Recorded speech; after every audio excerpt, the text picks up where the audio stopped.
All right, and we're live. Chase, good to see you, man. Welcome back to the show. Appreciate you having me back, brother. This is it's gonna be a fun one. It is. It's definitely gonna be fun. As I said, I loved getting to connect with you about last year when we first connected and had great conversation about just the work that you did with Enlifted and connecting the mindset and physical side. But now all the work that you're doing really of helping coaches really on the business side. I just thought the message that you're putting out is so authentic and just so curated in a great way. I was just really pumped to have you back on. So really grateful for you taking the time, man. You know, I thoroughly appreciate you reaching out because I had resisted the shift to business coaching for 12 to 18 months. You know, I had a couple guys come back who had been through Primal Man Pathway, like, hey, I went and got a nutrition cert and I went through and lifted. How'd you build this? I was like, I'm not a business coach. And even now, like I know there's this lens on like Instagram business coaches. So the fact that the message is being received as authentic as I intend it to be, to where you reached out and asked me and come back on, it means a lot. I appreciate that. That's awesome. That's kind of leading me into kind of what I wanted to dive into with today, Chase. So, I love going into a lot of the messages around business, around fitness. I mean, they can be applied to so many different things. So, what I Yeah. wanted to do with you today is take some of the frames, some of the quotes, and things that hit me from your awesome newsletter, as well as the work that you put on social media. We'll dive in and elaborate a little bit more from it. But to kick it off, I mean, you've been in the world of coaching for over a decade. Like 2008, you started, had a CrossFit gym, then went into the online space with Primal Man Pathway, working with men. Then, as you said, went into the business side of coaching. My question on that is, what's your process of making the leap of primary focus in what you're doing? I think it's so challenging often to know that you want to explore something that maybe is a little bit more challenging, maybe not what you've been doing and really comfortable, to make that leap and go into something very different and put your focus and energy and be successful at it. So do you have a process of how you go through making a decision like this, which inevitably leads you into, yes, this is what I need to do? This episode is brought to you by Paluva. Paluva is a new zero-drop minimalist shoe with a distinctive five-toe design. Paluvas give you the most authentic barefoot style experience, but with sufficient cushioning to use for all manner of everyday movement, fitness, and athletics. I've been using these new shoes in both strength training and my daily walks, and I have to tell you, they are by far the best minimalist shoe that I've come across. The popularity of minimalist shoes have been on a big upswing, but Paluvas are a step ahead of every other zero-drop wide box shoe because of the critical feature of individual five-toe articulation, a separate slot for each of your toes. This allows for correct dynamic movement of the foot through walking or running, which is impossible when toes are encased in a single box. Now, minimalist shoes have faced controversy in recent years about causing injury from inappropriate use. So the big picture mission is start walking and living in Paluvas as often as possible. Use your specialized running shoes, basketball shoes, work boots, or high heels when you need to, but wear Paluvas as much as possible to reawaken the natural functionality of the human foot to stand, walk, run, and perform. And Paluvas also have a sleek, cool design, so you get a barefoot shoe that looks great as well as feels great. And now you can try a pair of Paluvas with no risk and realize that these are the most comfortable shoes you've ever worn. They are literally designed to feel like you're walking barefoot on a putting green. So you can go visit paluva.com and use a code SC15 for a 15% discount off your first pair. That's SC15 at checkout. Thank you very much. Let's get to the show. Oh man, what a wonderful question. And I don't have a set process. And what happened specifically in this instance is, one, great question, because so many of us entrepreneurs, the thing that got us freedom was making a big shift, right? So then we can go, oh, well, I just need to make a big shift again. No, oftentimes we just need to execute, and we need to execute and keep executing. And that's where I was personally. And I started, what started it for me is I could see, we'll say, see the matrix on like these business coaching posts or the frameworks they were using. And I started enjoying looking at this stuff and dissecting it. And I mean, I've been teaching fitness since 2008. So we're like at 15 years now, and I love fitness. And I was always, it took work for me to connect to clients who like had weight to lose and whatnot. I was a lean kid who wanted to build muscle. So like your more typical weight loss client, it took work for me to say, "Oh, I get this journey." Now, I went from no business education, started a business, trial by fire, got some mentors, and built it. That's a journey I've been on. So for me, the decision was there's less and less, we'll say like passion in coaching fitness after 15 years. It wasn't lighting me up to do that as much. And I the business side of things just started calling to me. And at first I was talking down on it because it was calling to me. And I realized then that I was talking down on the space because I saw areas for improvement. Mm. Yeah.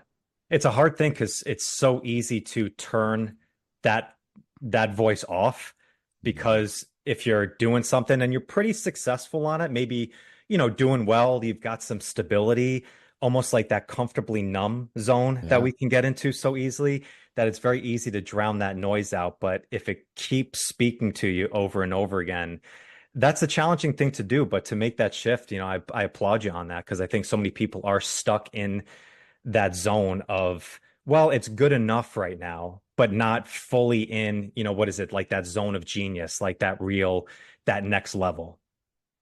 Yeah. Good point. And, for full clarity, I had taken my foot off the gas a little bit on Primal Man Pathway. Like I was still taking on clients, but there wasn't this like drive to go get clients because I had a real estate investment that was supposed to pay back quick and I was going to take that cash and use it. And I was in business acquisition. Well, turns out that business that we bought, there was embezzlement and the books were cooked and whatnot. We still moved forward with it, and it was going to pay a lot less, a lot later than anticipated. I put the cart before the horse, so to speak. So when I put the pedal back down, I went in and I went into my broadcast channel on Instagram. I said, "Who's in here?" I put working on my fitness, learning to love myself, working on mindset, and aspiring coach as choices. An aspiring coach beat out everybody. Mm. I had gained an audience of coaches. I was like, "Oh, I have people looking up to me." I said, "Well, I've run a business. I've worked in other businesses." Okay. And I ran a free work. I was like, "All right, no, you guys want to just do like a free business workshop? I'll give you the last 10 years of knowledge in an hour and hope it lands." People loved it. I loved it. Two people signed up right off the back of that workshop. And I sat down in meditation that night and popped out and scribbled out a 6-month curriculum. Mhm. Go where the energy is, so to speak. I love that. I love that. So, yeah. So some of the frames that I really love from one newsletter you put out, very thorough, there's a lot of depth in it. So I love getting that on a weekly basis. But then also some of the stuff that you just put out on social media is just very curated. As I said, there's a message on mindset as well as just taking action at the same ways, which sometimes those things seem like they're, two separate things in there when no, they work together. So the first one I want to ask you, which I loved, is said, coaching's turned into the Wild West, and it's about time that some law and order came to town. Where do you think this kind of lawlessness in the coaching business like is? And what do you think are the things that to bring some law and order and some structure into it, what are the best things that we can do for it? So, man, I love that. I love that you picked that quote out. And coaching's turned into the Wild West. It's anybody can get a few followers and be in shape and be a fitness coach on Instagram or TikTok, and to be fair, some of them might connect with their clients better than the person who's always been in shape and has a personal training degree. And it can be difficult to discern one from the other. Now, where I was likely talking about the Wild West and Law and Order is you have some influencers out there, some people who they have really successful build your online businesses. And that's the only business they've ever ran.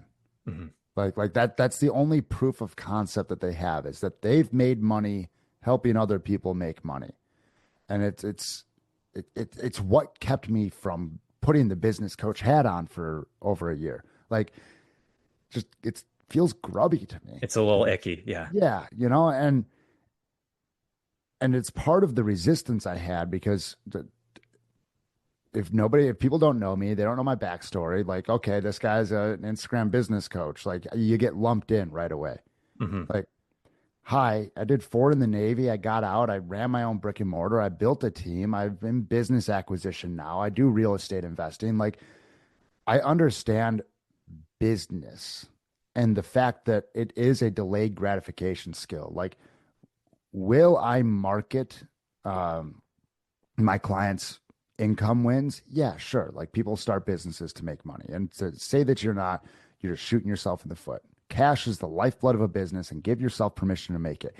And to think that you're going to go from no following of people who want to give you money to a $20,000 a month business in 90 days, that's snake oil that people sell you. Hmm. And so business coaching and business coaching, especially becoming the Wild West, and me hoping to bring some law and order to town, is that it's just real talk. Like, this can be simple.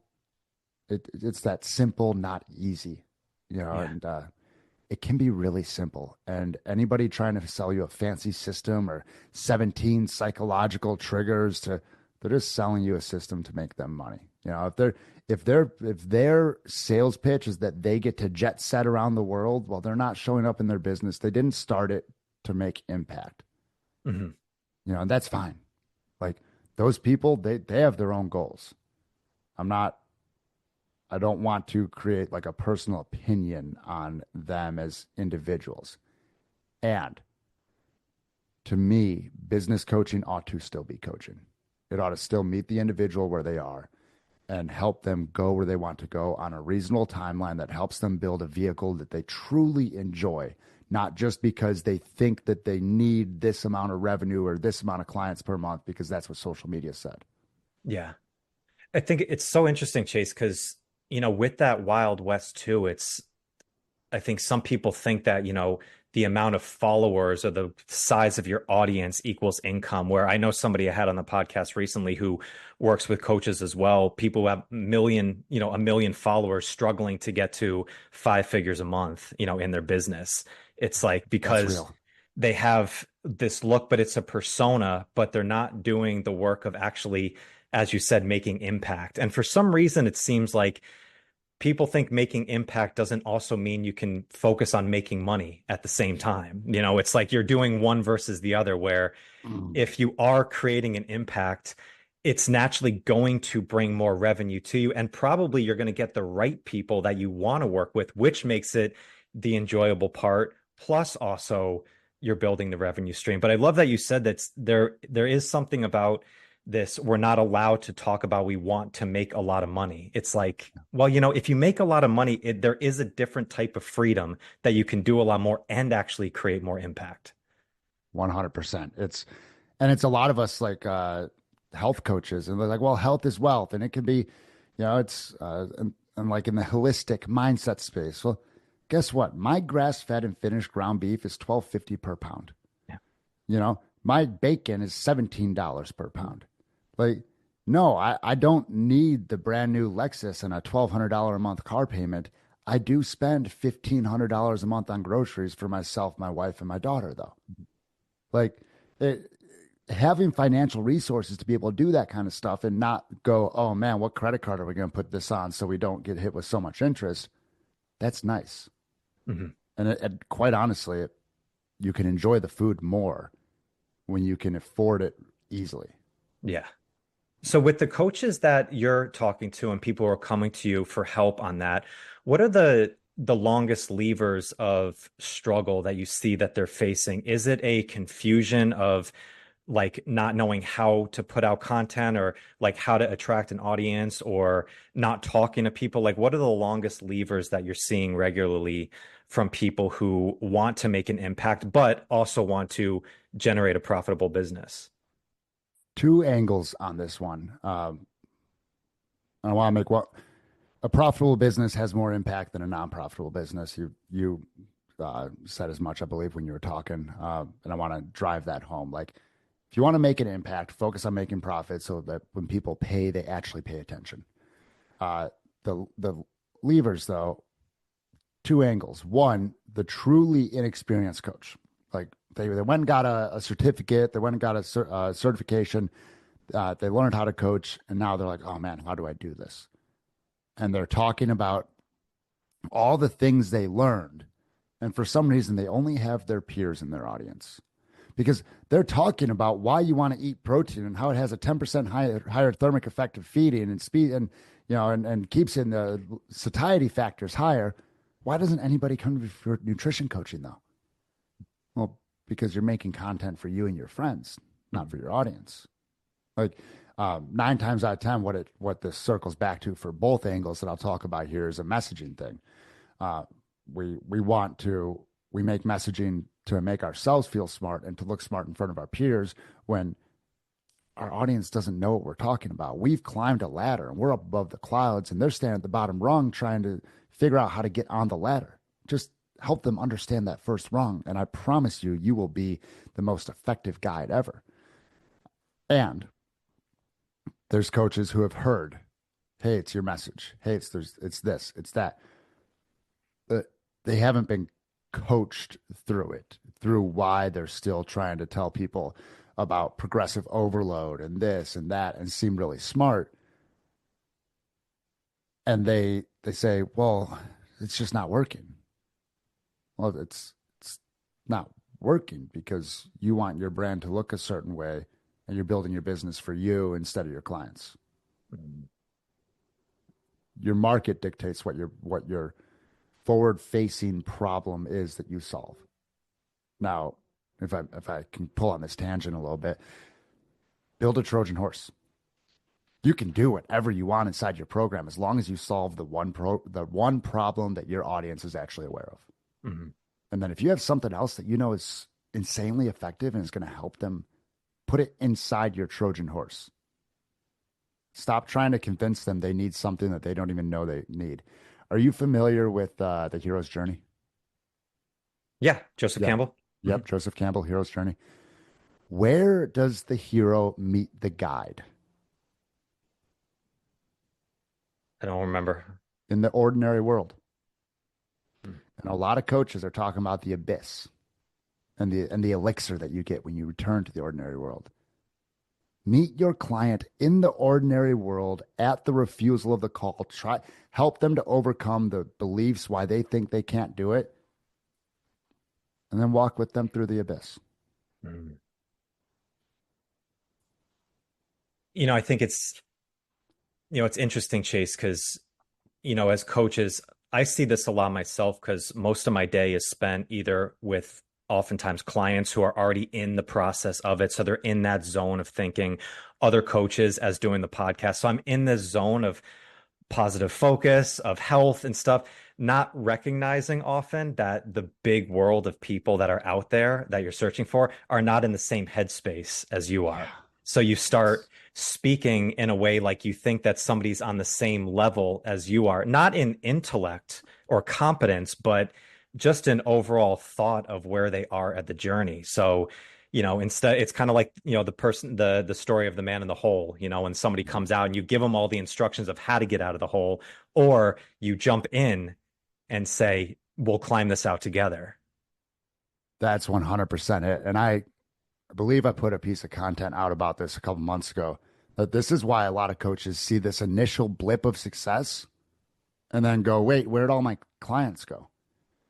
Because they get clients and then they start talking about the things that they talk about 2 or 3 months in with these clients, as opposed to what met those people where they were at to start. Mm-hmm.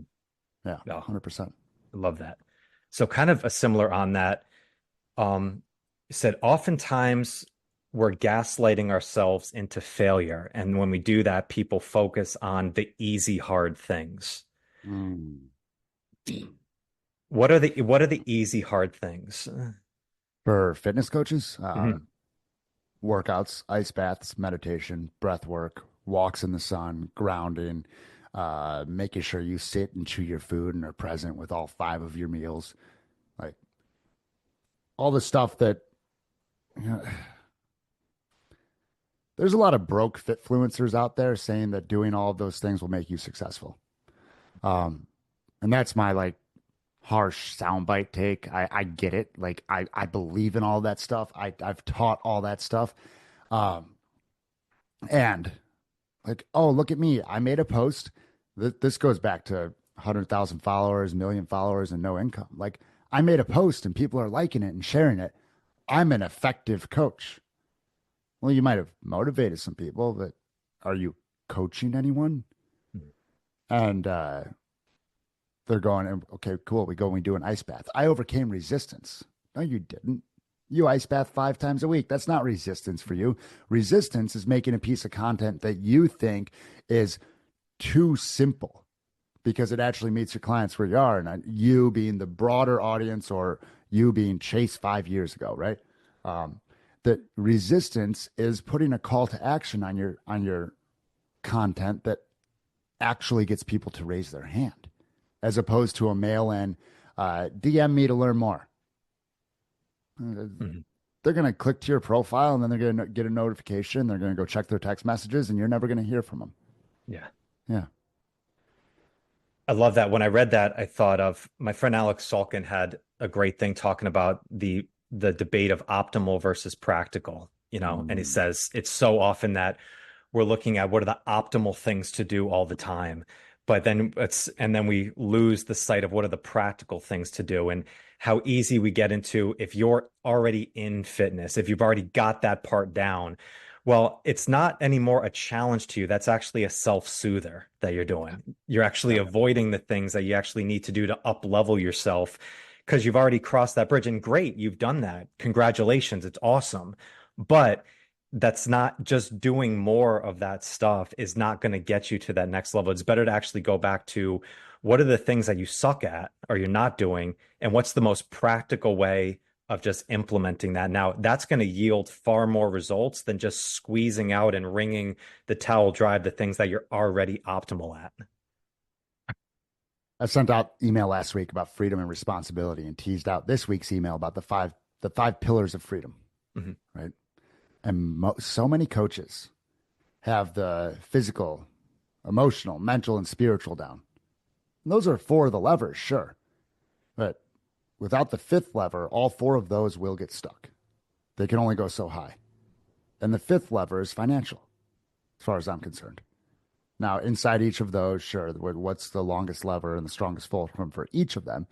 And if you've maxed out your physical, mental, emotional, and spiritual, but you don't have the money to go on that trip that will really help you on your spiritual health, if your credit card debt is mounting and you're constantly rolling over 0% cards, your mental health is going to be down. If you can't afford the food you want, if you're stressing over money and not sleeping well, your physical health is going to be down. Your emotional health is going to be. So we have coaches who are like, I think I even heard it as an acronym, PEMS, physical, emotional, mental, spiritual. Like people talk about this and then they go back and can't afford their car payment. Like financial too. And when financial comes up to meet all those, well, now we have a next level that everything can go to because then we get the resources for everything else to level up. So, yeah, what you were talking about there, I was like, okay, this will come out after when this week's email comes Yeah, out, and there's the preview of this week's email. I love it. I'm going to stay on that topic of freedom. I think this is interesting. And you referenced a quote by Freud that I'm curious about. And the quote is, most people don't really want freedom because freedom involves responsibility, and most people are frightened by responsibility. What do you think of this idea from Freud? Self responsibility is scary as all get out, man. Until you have it, Mhm. and then in the moment, yeah, it could be. I choose to see it as exhilarating. Our ancestors, when they're out on the plains with spears hunting their food, it wasn't scary, it was exhilarating. They were going to get what they wanted. we live in an age where self-responsibility has been abdicated to other services, whether it be it's my parents' fault that I am the way I am and have my traumas with the TikTokification of mental health these days, or uh, I don't need to cook. I have DoorDash. Whatever it be, we have handed our self-responsibility off, and it's unfortunate because I included a Nietzsche quote in that email Yeah. too, which um, I'm having trouble recalling it right offhand. And Freud's quote, I think people don't know that they want responsibility. Hmm. They've created a story around it because it would mean that they've been wrong about how they lived their life up until this point. Yeah. I have the Nietzsche quote here, which is phenomenal. Freedom is the will to be responsible to ourselves. Right there. Yeah. Um, and I believe I went on in that email to say something along the lines of like freedom doesn't bring responsibility. Responsibility creates freedom, Yeah. which is what Nietzsche's saying there. Like when we practice responsibility, and this is, I mean, I used to in Primal Man Pathway, I used to say, hey, ditch the dad bod by having your IPAs, intention, presence, and awareness. Mhm. And that awareness, truly being honest with ourselves and recognizing our patterns and uh, being responsible for them. On a anecdotal note, I live in suburbia in a new development, so there's going to be this weird button head stuff that goes on. There was somebody in here that, uh, you're supposed to shovel your sidewalk within 24 hours of it snowing. Few people didn't last year, and somebody posted in the Facebook group, not me. I'll own my parts in this. I'm not going to say somebody this, somebody that. Somebody posted in the community Facebook group, like, hey, my daughter had to walk in the street to get to her bus. Can you guys maybe like shovel your sidewalks? It's a village ordinance. Um, this other guy gets in there. He goes, well, it's a little extreme to be asking people out to go out in that weather and shovel 12 inches of snow. I was like, well, it's 40 degrees after it dumped, and my toddler came out and helped us. But and he said, I've been out running every day, and a lot of people haven't done it. He's been out running every day. He also didn't shovel his driveway. Yeah. Kind of cut yourself there, buddy. Uh huh. Exactly. It's I'm fascinated by words, and what words mean. And when you said that, what I loved about that most is responsibility creates freedom because Jocko Willink really coined and popularized the frame discipline equals freedom. And I think there's a lot of truth to that. But discipline is also a very interesting word as well, because sometimes that can get funneled into so regimented down into the things that you're doing versus responsibility. There's a spiritual element to the responsibility. There's a greater purpose to that. Even something as, small in many ways as shoveling your walkway. Like it's not just doing it for taking care of your yard, but you're doing it for the greater community of that. And if everybody does that, communities function more properly. So there is a bigger sense to it. So I loved using that as the word taking responsibility rather than just have discipline and go do it. It's like, yeah, I kind of get it, but for me personally, responsibility, I think, rings so much more true on that front. I love that you drew that parallel. I was just on with a client of mine today who he's like, he was talking about how like, yeah, the whole discipline, spreadsheets, KPIs of like other systems, it's like it burned him out. Mhm. And he sees more success in his business by being more intuitive with it and taking responsibility. Mhm. So that's Yeah. awesome. I think in responsibility too, you start to look outside yourself a little bit more, where sometimes you say like, oh, I need to have discipline. We see this in the fitness world all the time, with people who struggle with consistency, right? If you're just talking about you just need to be disciplined on it. Well, discipline it's a personal venture. And if you're only thinking about how something impacts you, it's so much easier to just throw it off because right now you feel okay. I'm all right. Yep. I'm not unhealthy. I feel fine. But when you talk about taking responsibility, especially for people who have families and stuff, like they know what that means a lot more. You recognize that as this goes beyond me a little bit more. So rather than just, yeah, be disciplined in yourself, like, no, take responsibility for your life because that means a lot more for the people that are around you. 100%, man. Well Yeah. said. I love it. So, all right. So 2025 is going to upend the coaching industry, and we're going to see some of the $100,000 a month businesses vanish. What do you think are some of the biggest changes that are coming in the future of coaching? Man, that post did well. Um, Got uh, a couple hair standing on end for people. yeah. So Andrew Coates went and shared it to his story. Mhm. Um, we are going to see relationships run for like the foreground, I believe. Like the term trust recession gets tossed around out there a lot. And I think it frames it poorly because like we're not necessarily in a trust recession. It's just we're over the um people are aware. That's all. They're aware that there's a bunch of people trying to sell you something on social media. And if you go into every single conversation being that person that, yeah, like I'm going to pretend like I'm making friends with you, but I actually just want to sell you something. No. Um, and part of it is from a sales psychology piece. Never split the difference. He highlights it in there well, with or without you attitude. Go in, make conversation with people, have be friends, like make best friends, truly connect, like about books and life and experiences. And then when they see that you're putting stuff out that can help them, they'll be more apt to raise their hand because you didn't just come into their DMs and say, "Hey, I help people lose 10 to 15 pounds in 12 weeks. Is that something you'd like to do, please? Because like it looks like you're kind of fat and I need money." Like that doesn't work. And some of those cold DMs worked a lot better in like 2019, 2020, even Sure. 2021. Worked great. Everybody, it can seem at times like everybody and their aunt has yeeted themselves into the online coaching space. And the more that you can set yourself apart by creating relationships and then having a strong personal brand.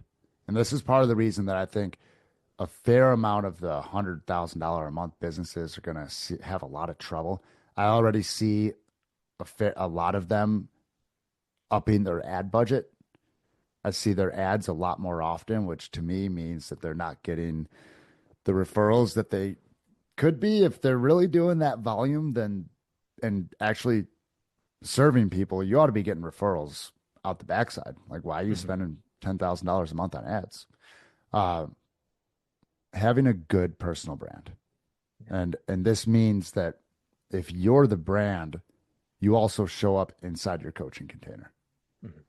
And it might be that you're there at the higher dollar offer. You're only like if you have a one to many program, you're only there like at the group calls. Um, I also do. Speaking of one to many, I see low ticket making a massive climb in 2025 and as we head towards 2030, Mhm. uh, partially because of not everybody needs a high ticket coach. There's a Yeah. lot of information out there. And if you have the ability to build a community and structure information well in a way that it makes it easy for people to implement, and you have a community for people to hang out and enjoy others from around the world, well, now you can have the same kind of vibes that like 2012 CrossFit gyms with buddies had, right? Mhm. Uh, and that's I know Hormozy's pumping school now, and it's this thing that I was introduced to school 2 years ago plus. Um, Mhm. it's a beautiful platform for monthly recurring revenue, and it's something that high ticket will never go away. I do think low ticket's making a comeback though, Mhm. uh, and high ticket is great for quick drops in the bucket. You can run up a 10K month really quickly if you sell a few $2,500 to $3,500 packages, and when you finish with those people, you put them into your low ticket community. For people who don't need high ticket coaching and just want accountability and access to a community, put them into your low ticket program. Yeah. Now we've created $1,000, $2,000, $8,000, $12,000 a monthly recurring revenue. and you know you got your bills paid the next month. Mhm. So there's that. And then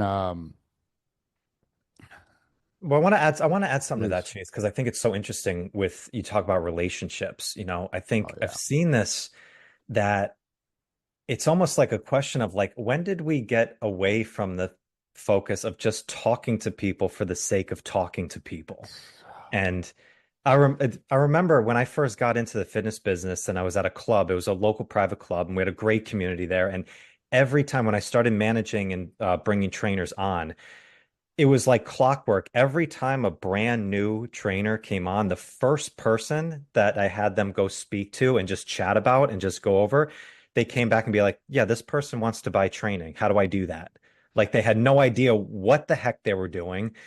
They just were talking to somebody about who they were and showing them some stuff and being enthusiastic and excited to share some things that they had. And now it's like the commission breath can just it you don't think it comes off so rank and so Yeah. stanky.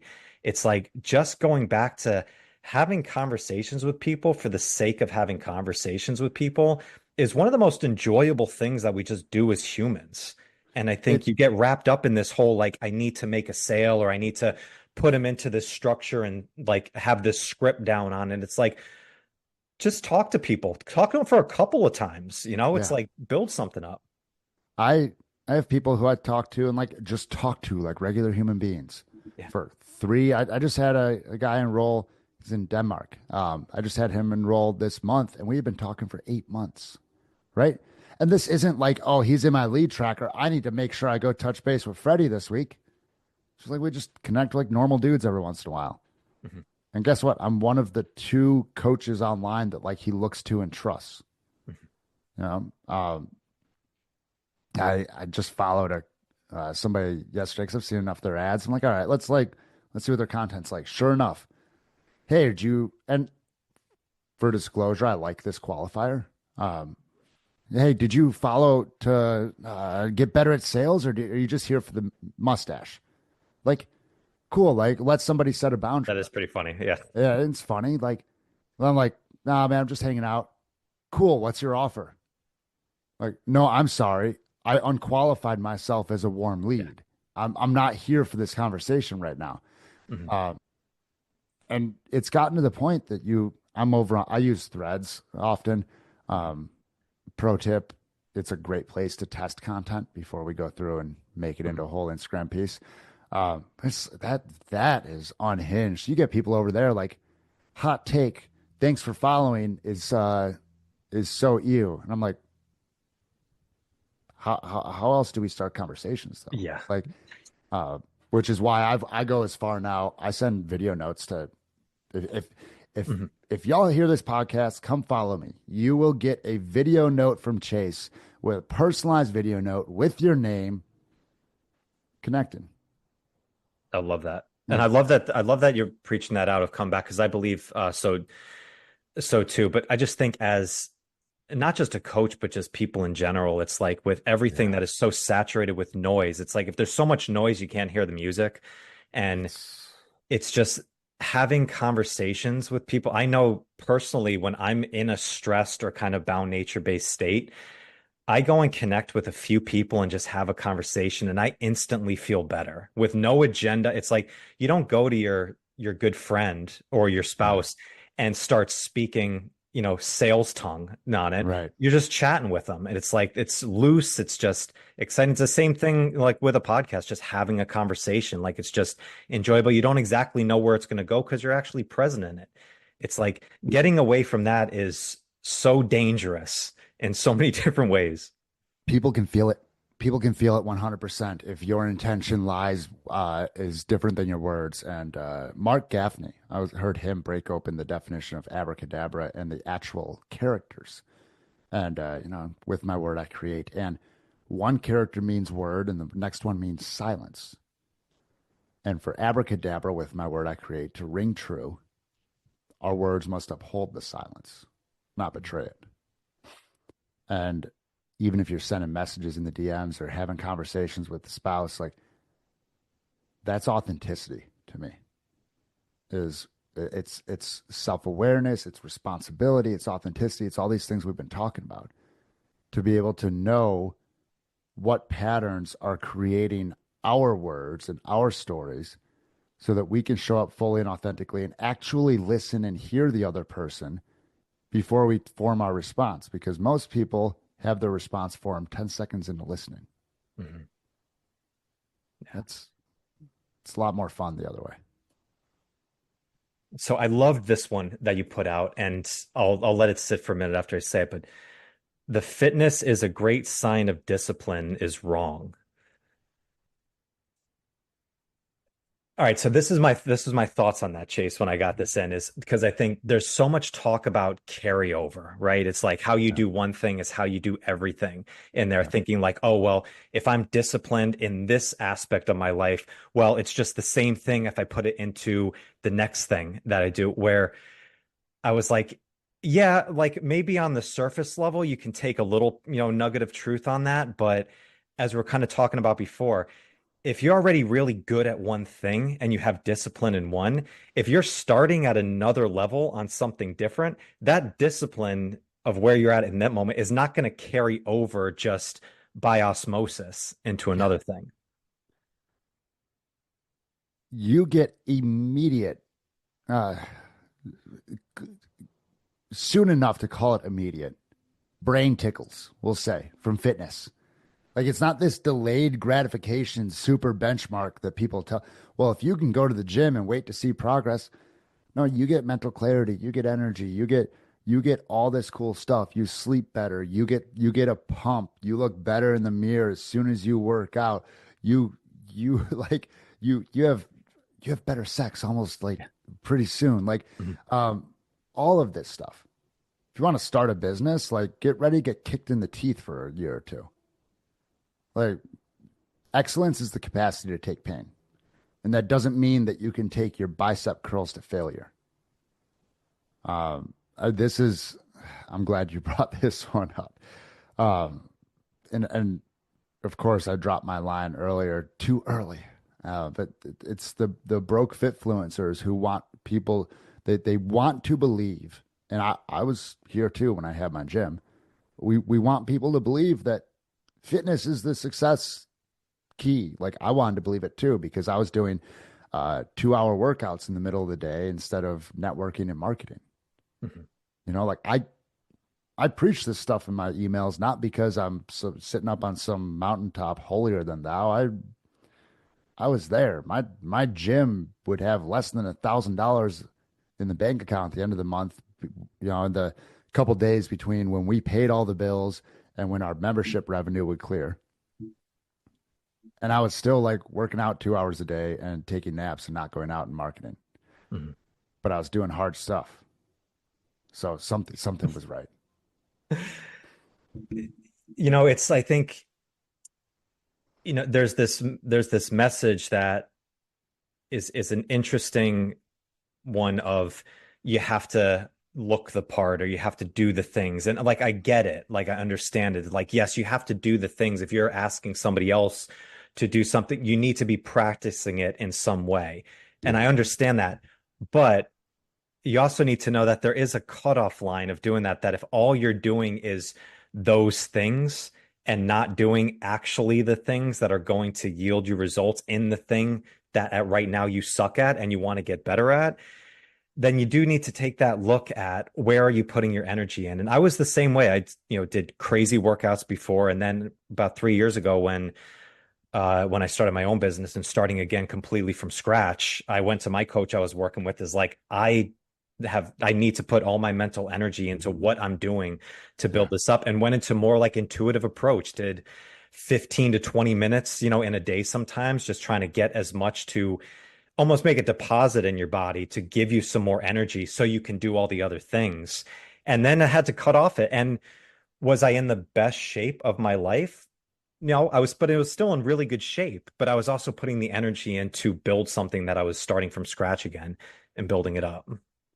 Well, and on that note, it's like 30% intensity and 30% volume to maintain what you built. Yeah. Like, like and I'll what you said around mental energy. this year with my brand shift, like I took my foot off the gas a little bit with my workouts. I'd go down like, all right, it's a push day. Like, okay, I moved. I'm good. I took maybe one set to failure or something. All right, I'm out of there. And I've just now in the last couple of weeks, like, all right, we're cruising now with the brand. I can put my foot back down in the gym. And there's also a level of it. If you're a fitness coach who's building a business and you work out early in the day and you go and you just beat yourself into the dirt, your nervous system is going to say, we worked today. Now, if you're used to beating yourself into the dirt and you go down and you're going to the gym, you just kind of do a maintenance workout. Well, your nervous system is going to say, we have some energy. Let's put it into something. And then maybe you could probably channel that into building a natural, successful business. I love that. This was an interesting one. You said this a while ago, and I was thinking about it on a walk earlier today before this podcast. You said there's a difference between having hunger and having an appetite. Ooh, What do you think of this? man, I remember this one.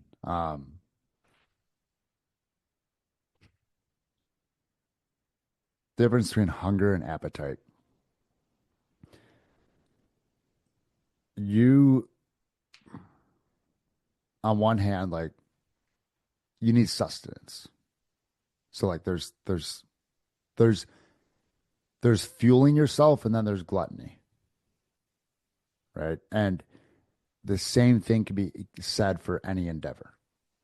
So in this world of business coaching, like I see so many coaches come make $30,000 months. Most coaches I talk to, they're like, yeah, I want to make like 8, maybe 12K a month. Like I clear taxes, I'll be able to live, like I'm good, and are you salivating at this juicy, not juicy, this super sweet cake that's been put on a plate in front of you and you think you need it? Or are you looking at this healthy meal that will fuel you and actually leave you feeling better? To me, and I'm, oh, man, I remember using that phrase, and you pulled one out of it, out of the Do you think archives it's there. do you think it's a it's interesting that you said that with people. Like I think I should have this, or this is what I should be aiming for and stuff. Yep. Do you think that a lot of people that you speak to are coming in, the goals that they have are things that they think that they should be aiming for because I want to put my best potential out, but not actually saying like, well, this is actually what I really want in life. As you said, like some people think, well, I should be making 30 to 50K a month, but really like if I get to 8,000 or 10,000, like Yeah. that's actually a big level up for me. But sometimes they don't want to say that because they think that they're almost diminishing the potential that someone said or some external thing put out there for them. Yeah, 100%. And it doesn't happen in a silo either.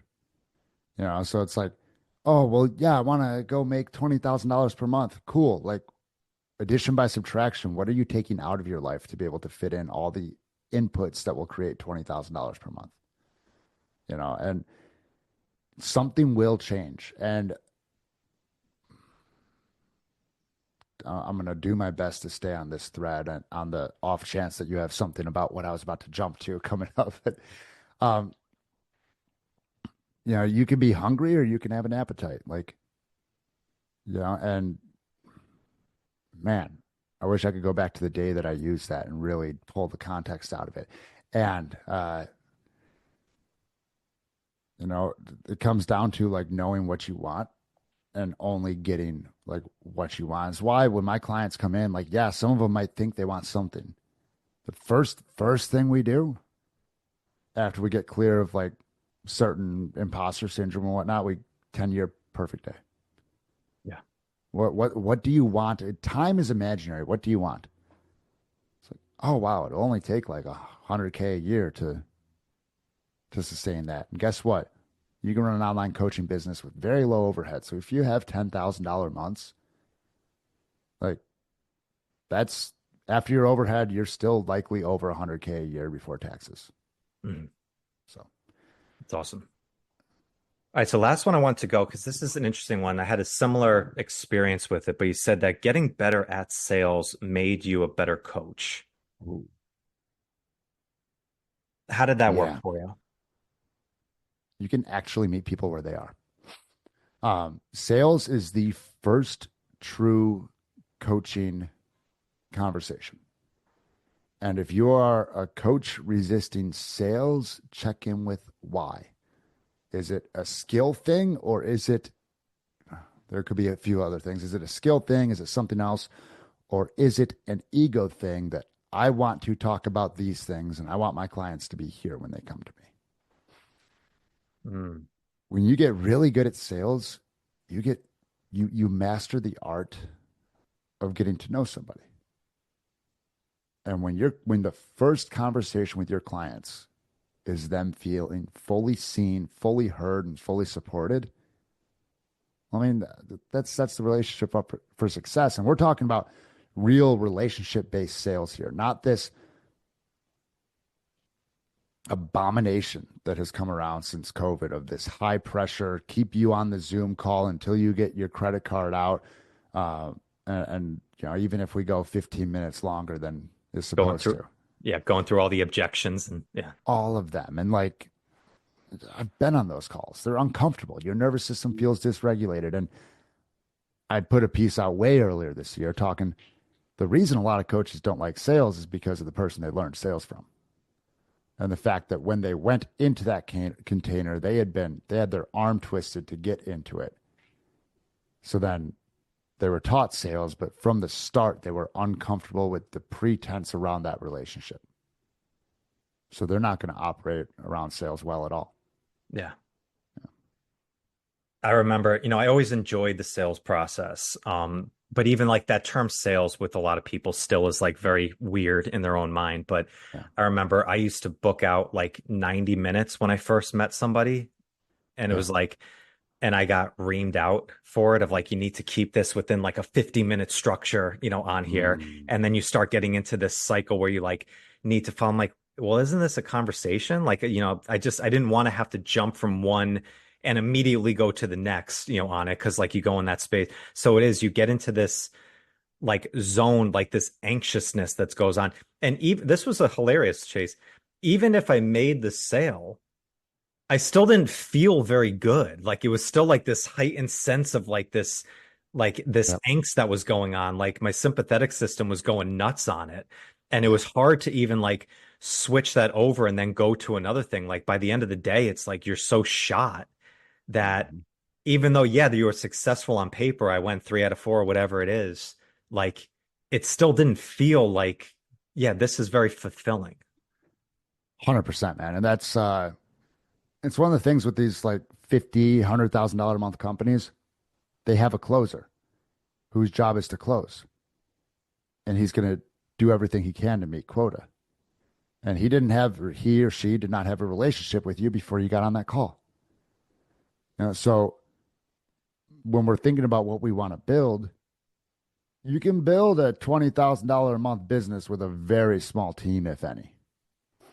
So consider that before we think, oh, I want to go build a $50,000 a month business. Because good luck even seeing 20 of that after you pay a setter and a closer and an assistant coach.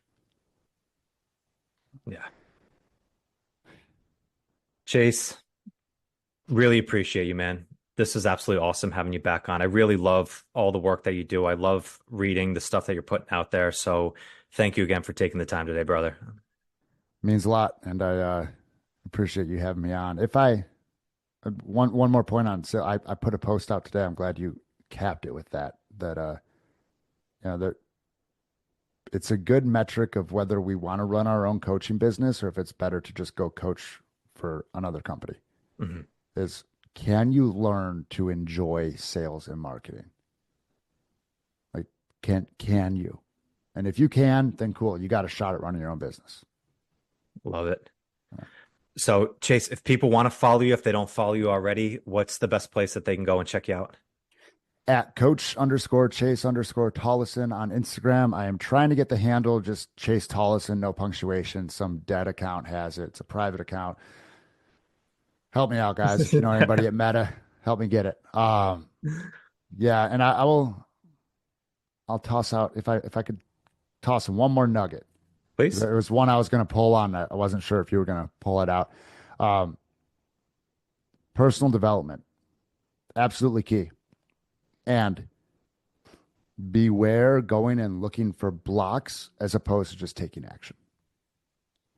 Because if we go and we take the action, then we'll find the things to fix, so to speak. But if we're always looking for something to fix before we go do the action, that we don't know what we need to fix to become the person that does the thing.